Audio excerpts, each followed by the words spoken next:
l'entreprise va avoir besoin de connaître son marché. Pour ça, elle va faire ce que l'on appelle des études de marché. Il y en a 3 types. Premier type sont les études basées sur des documents, on parle d'études documentaires. Ces documents peuvent avoir 2 origines, soit une origine interne à l'entreprise, on parle de sources internes, c'est par exemple le montant des ventes, l'évolution des ventes de l'entreprise, est-ce que nos produits se vendent, est-ce qu'ils se vendent mieux cette année que l'année dernière, est-ce que le produit A se vend mieux que le produit B. On peut utiliser aussi dans les sources internes les retours des commerciaux. Nos commerciaux vont nous dire que ce produit ne se vend pas parce que les clients pensent que, ou parce que la campagne de pub n'a pas été comprise, etc. Donc on va pouvoir utiliser ces données-là, données internes. Sources externes, ce sont maintenant toutes les sources qui sont extérieures à l'entreprise. Ça peut être des annuaires, comme par exemple les pages jaunes, tout bêtement. Hein. Les pages jaunes permettent de connaître par exemple très rapidement la liste des concurrents quand je suis un caviste, par exemple.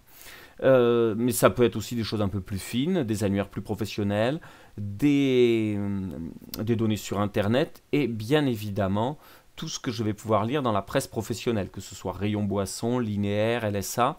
Bien évidemment, nous en tant qu'étudiants, on les utilise, enfin vous les utilisez dans les exercices que l'on fait. Vous imaginez bien que les entreprises lisent les mêmes revues.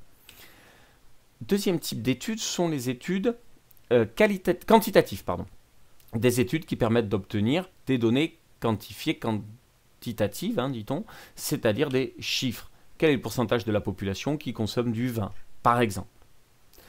Des études quantitatives, il y en a 2 sortes. Il y a tout d'abord les sondages qui sont faits ponctuellement. À un moment donné, on va poser des questions à un échantillon, c'est-à-dire un groupe de personnes, ou à des personnes tirées au hasard qui sont censées représenter la population globale, et on va leur poser des questions.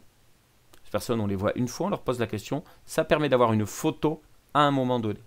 Si on veut par contre s'interroger davantage sur l'évolution de la consommation, sur les grandes tendances, on parlera et on utilisera à ce moment-là des panels. Un panel, ce n'est plus du tout un sondage, c'est-à-dire qu'on ne fait pas ça ponctuellement, on ne prend pas des gens au hasard, non. On prend des gens au hasard, mais on les garde d'une année sur l'autre. On renouvelle un certain nombre de personnes dans le panel, mais sinon on suit les mêmes personnes et à intervalles réguliers, on leur pose un certain nombre de questions. C'est très très intéressant pour travailler sur des évolutions. Donc le sondage, c'est une vision ponctuelle à un moment donné. Le panel, c'est un suivi pour voir plutôt des évolutions. Enfin, troisième type, et dernier type d'études sont les études qualitatives. On ne cherche plus à obtenir des données chiffrées comme les études quantitatives. On va chercher à comprendre la motivation, le comportement ou l'attitude du consommateur. Pourquoi les gens achètent peu mon produit?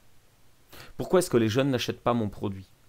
On va poser la question donc à des individus que l'on peut rencontrer donc soit en entretien individuel, on rencontre des gens, évidemment il faut que la personne qui pratique l'entretien soit formée, mais elle va rencontrer les individus pendant des entretiens assez longs, plus d'1 heure, et elle va essayer de voir en profondeur les raisons qui amènent la personne à agir comme elle agit. C'est extrêmement intéressant. Deuxième façon de faire, c'est de travailler avec des entretiens de groupe. Imaginons, je vais prendre une dizaine de personnes et je vais leur dire, bien, poser des questions. Donc un animateur, là aussi formé, et qui va relancer la discussion, va poser des questions. Par exemple, qu'est-ce que vous pensez de la consommation de vin rosé? Alors il y en a un qui va répondre, ah moi le vin rosé, je vois ça avec le barbecue, c'est vraiment l'été, les apéros et les repas entre amis, entre voisins, etc. L'autre qui va dire, ah non moi le rosé pas du tout, moi je le consomme, pas du tout dans ces conditions-là. Pour moi c'est un vin qui va avec une pizza, avec de la cuisine italienne, etc. Et on va laisser les gens échanger entre eux et on va bien évidemment pas essayer d'arriver à une réponse globale qui va nous dire quelle est la consommation de vin et comment est-ce qu'il faut l'apercevoir de vin rosé, mais plutôt voir quels sont les différents types de consommateurs de vin rosé. Extrêmement intéressant quand on veut faire de la segmentation et de la typologie, par exemple. Mais on peut aussi utiliser les entretiens de groupe pour tester la réaction de notre cible à, par exemple, une campagne de publicité. Si je vous passe cette pub, qu'est-ce que vous en pensez? Et là, donc, les personnes vont réagir et dire telle pub me fait penser à ça, ça ne me donne pas du tout envie d'acheter le produit, au contraire, ça me donne envie de l'acheter, etc., etc. Donc, des études quantitatives et des études qualitatives, en complément des études documentaires.